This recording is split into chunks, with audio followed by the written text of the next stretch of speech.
अस्सलामुअलैकुम स्टूडेंट्स, उम्मीद करता हूँ आप खैरियत से होंगे।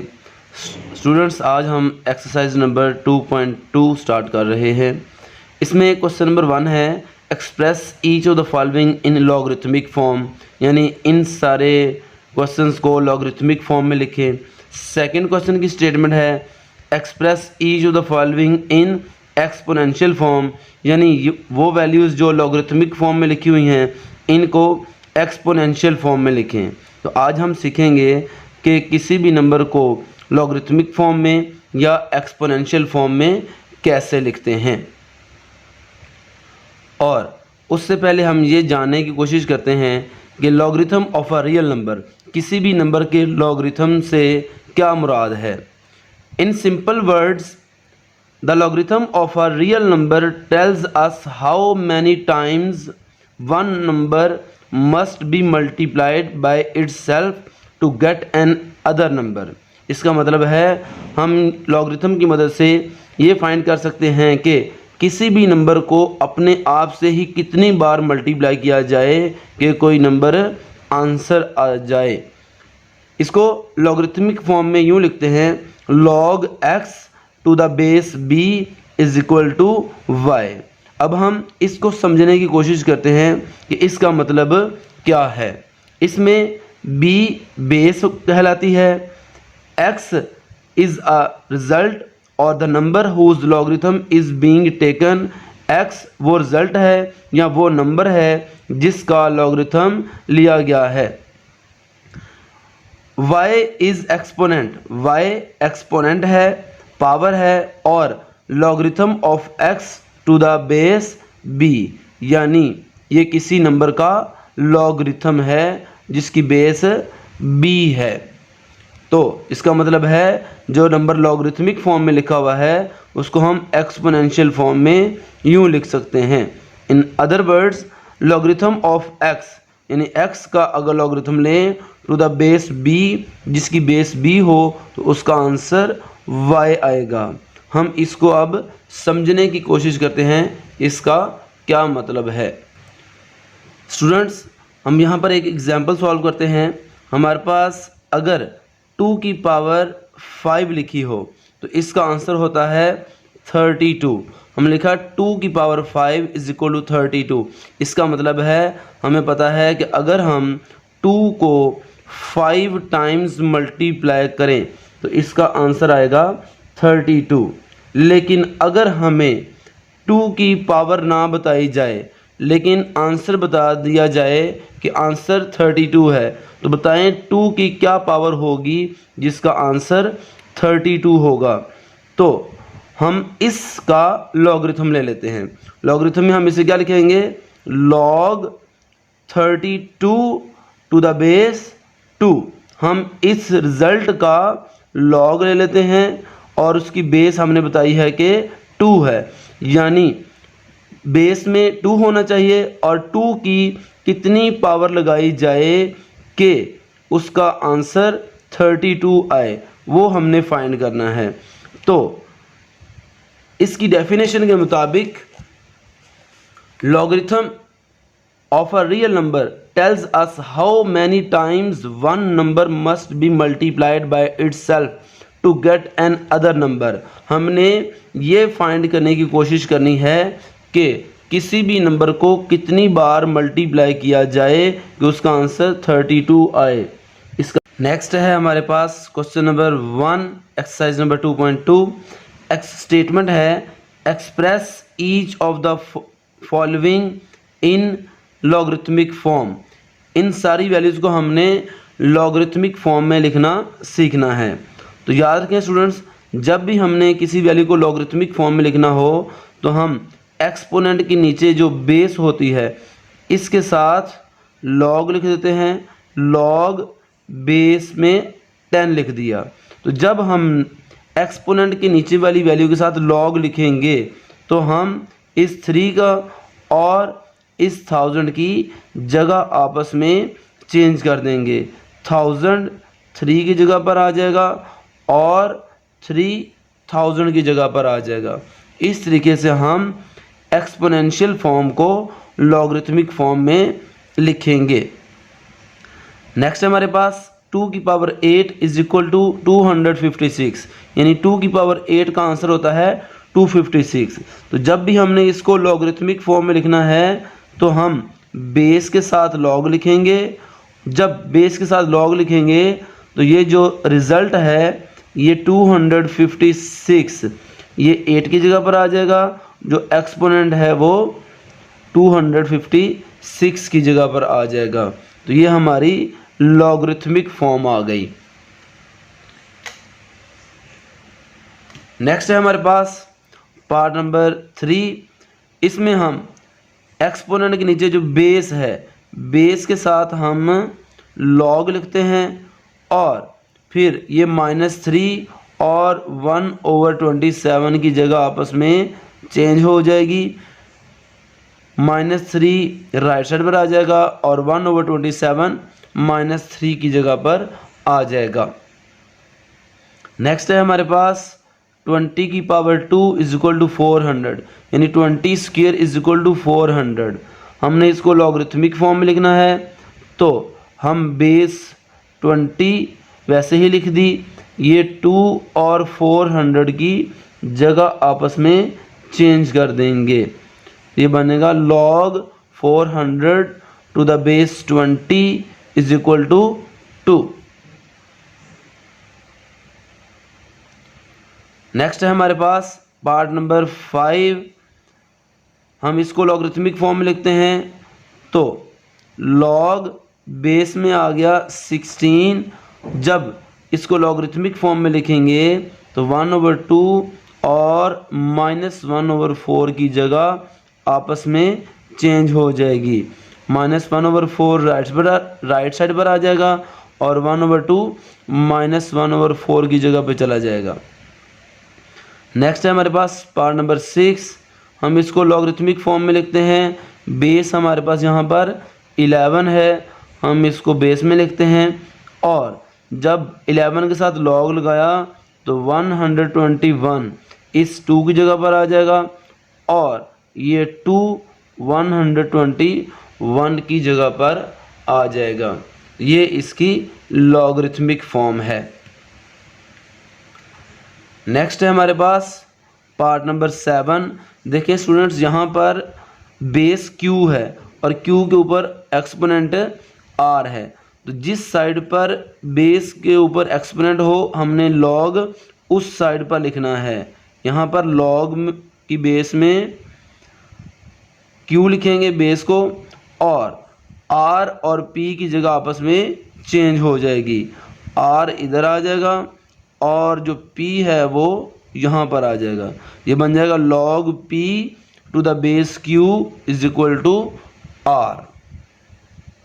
नेक्स्ट है हमारे पास यहाँ पर एक्सपोनेंट है -1/5 और बेस है 32। तो हम बेस के साथ log लगाते हैं, log 32। इस बेस को हमेशा log के बिल्कुल नीचे करके लिखना है और जब बेस के साथ हमने log लगाया तो 1/2 -1/5 की जगह पर आ जाएगा और -1/5 1/2 की जगह पर आ जाएगा, -1/5। ये इसका आंसर है। नेक्स्ट है question number 2। Express each of the following in exponential form. मंदरजा झैल को एक्सपोनेंशियल फॉर्म में लिखना है। यानी क्वेश्चन नंबर 1 में हमने एक्सपोनेंशियल फॉर्म को लॉगरिथमिक फॉर्म में लिखा है। यहाँ पर वो वैल्यूज़ जो लॉगरिथमिक फॉर्म में लिखी हुई हैं उनको एक्सपोनेंशियल फॉर्म में लिखना है। तो जब इसको एक्सपोनेंशियल फॉर्म में लिखना है तो हम इसका ये लॉग ख़त्म करेंगे तो ये 125 और ये 3 आपस में जगह चेंज कर लेंगे। ये आ जाएगा 5 की पावर 3 इज इक्वल टू 125, यानी 5 की पावर 3 का आंसर 125 होता है। उसके बाद सेकंड पार्ट है हमारे पास। सेकंड पार्ट में जब लॉग ख़त्म करेंगे तो बेस वैसे की वैसे लिख देंगे, ये 16 और ये 4 की जगह आपस में चेंज हो जाएगी। 4 2 के ऊपर आ जाएगा और 16 4 की जगह पर चला जाएगा।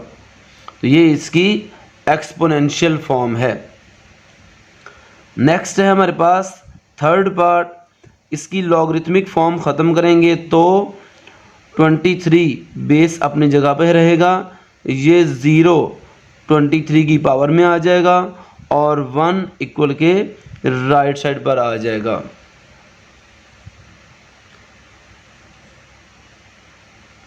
नेक्स्ट है हमारे पास पार्ट नंबर 4, इसकी हमने लॉगरिथमिक फॉर्म ख़त्म करनी है, इसको एक्सपोनेंशियल फॉर्म में लिखना है। तो ये बेस वैसे की वैसे रहेगी, लॉग ख़त्म करेंगे तो ये 1 इस 5 की जगह पर आ जाएगा और ये 5 इक्वल के राइट साइड पे यहाँ पे चला जाएगा।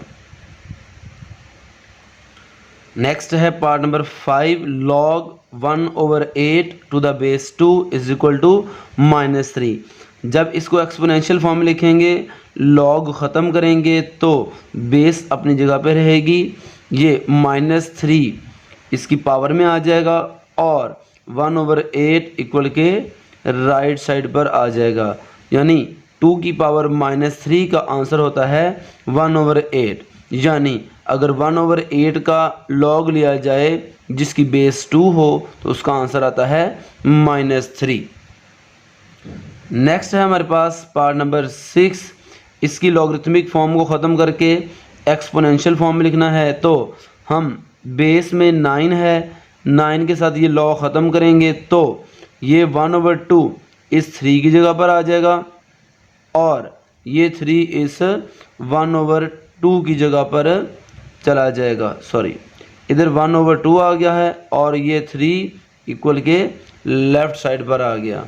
तो ये इसकी हमारी एक्सपोनेंशियल फॉर्म है। नेक्स्ट है पार्ट नंबर 7, यहाँ पर भी बेस में 10 लिखा हुआ है और इधर से लॉग ख़त्म करेंगे तो ये 5 इस 100,000 की जगह पर आ जाएगा और ये 100,000 यानी 1,05,000 की जगह पर आ जाएगा।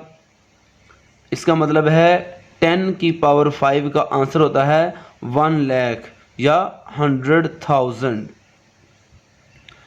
नेक्स्ट है हमारे पास पार्ट नंबर 8, क्वेश्चन नंबर 2 का लास्ट पार्ट। ये लॉगरिथमिक फॉर्म में लिखा है, इसको एक्सपोनेंशियल फॉर्म में लिखना है। तो लॉग ख़त्म करेंगे तो ये -2 4 की पावर में आ जाएगा और 1/16 -2 की जगह पर आ जाएगा। इसका मतलब है 4 की पावर -2 का आंसर है 1/16। जी, नेक्स्ट है हमारे पास question number 3, find the values of x in each of the following. मंदरजा झैल में से x की वैल्यू मालूम करें। तो स्टूडेंट्स, ये शॉर्ट क्वेश्चन के लिए इम्पोर्टेंट क्वेश्चन है। यहाँ पर हम लॉगरिथमिक फॉर्म को ख़त्म करके एक्सपोनेंशियल फॉर्म में लिखेंगे। तो जब हम इसका लॉग ख़त्म करेंगे तो इसकी बेस में लिखा हुआ है x। तो जब एक्सपोनेंशियल फॉर्म में लिखना है तो 3 आ जाएगा 64 की जगह पर और 64 चला जाएगा 3 की जगह पर। अब हमें x की वैल्यू फाइंड करना है तो x यहाँ पर हमारे पास बेस में आ गया है, इक्वल के इस साइड पर लिखा है 64। हम 64 को लिख सकते हैं 4 का क्यूब, क्योंकि 4 की पावर 3 का आंसर 64 होता है। हमें इनकी एक्सपोनेंट्स इक्वल के दोनों तरफ पावर्स सेम बनानी थी।